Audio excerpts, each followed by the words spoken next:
This is a fairy tale for grown-ups, tailor-made by me, Gabriela Stoyanova, author, lawyer, yoga and meditations teacher, that aims at establishing connection with your inner child, this part of you that is receptive, open, genuine, authentic, spontaneous and healthy. This fairy tale helps you to connect with this part of you yourself. Enjoy it and don't forget to subscribe to this channel. Unexpected meeting.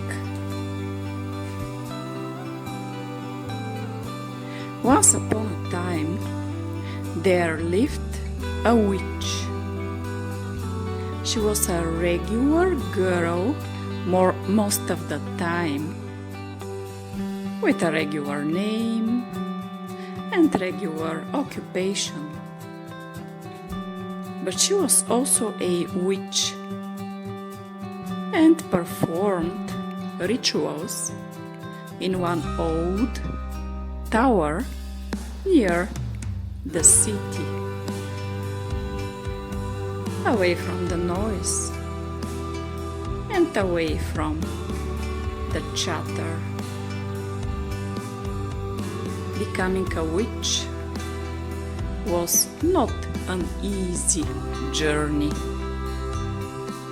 To become a witch, really able to heal, you need to go through a lot of pain so as to be able to understand other people's pain.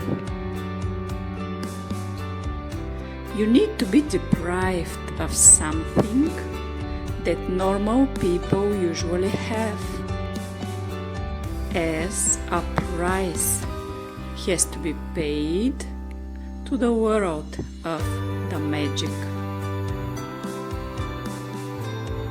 You then need to be a little weird, as who will go to a witch who is in full conformity with the mainstream? Not that our girl wanted to be away from the mainstream, just the opposite.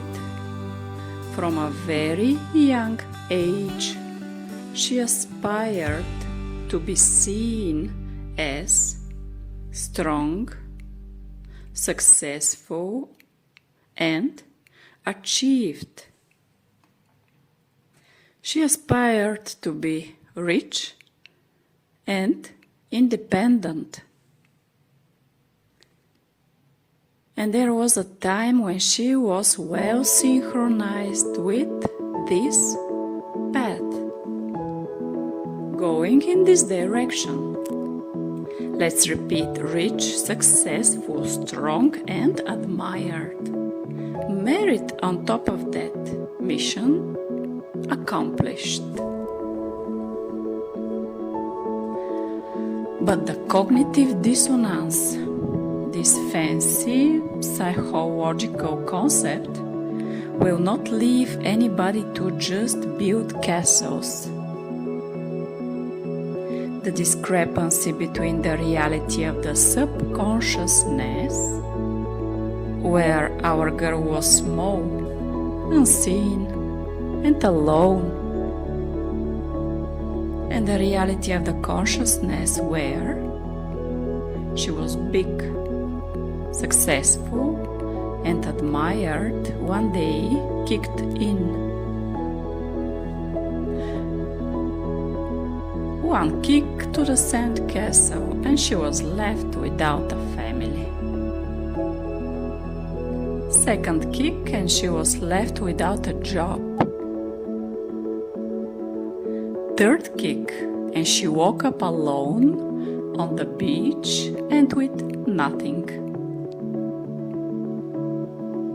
The mainstream was gone. Sandcastle fully wiped off. She didn't become a witch that very day when she woke up on the beach, but she realized that the reality of the consciousness is not so strong. If the winds of the subconsciousness are very strong, nothing on the ground will remain. So she started to build better home.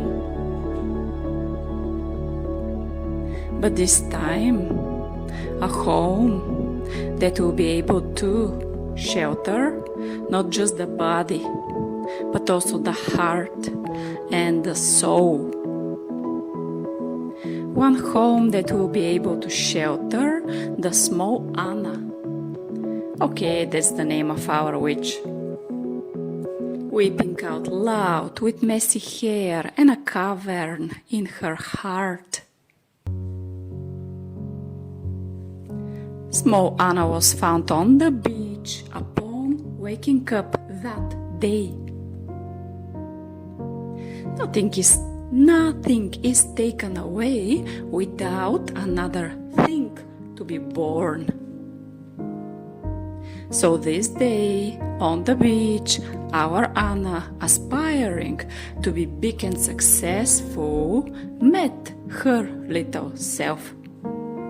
That self that was the keeper of her soul. And she took her home.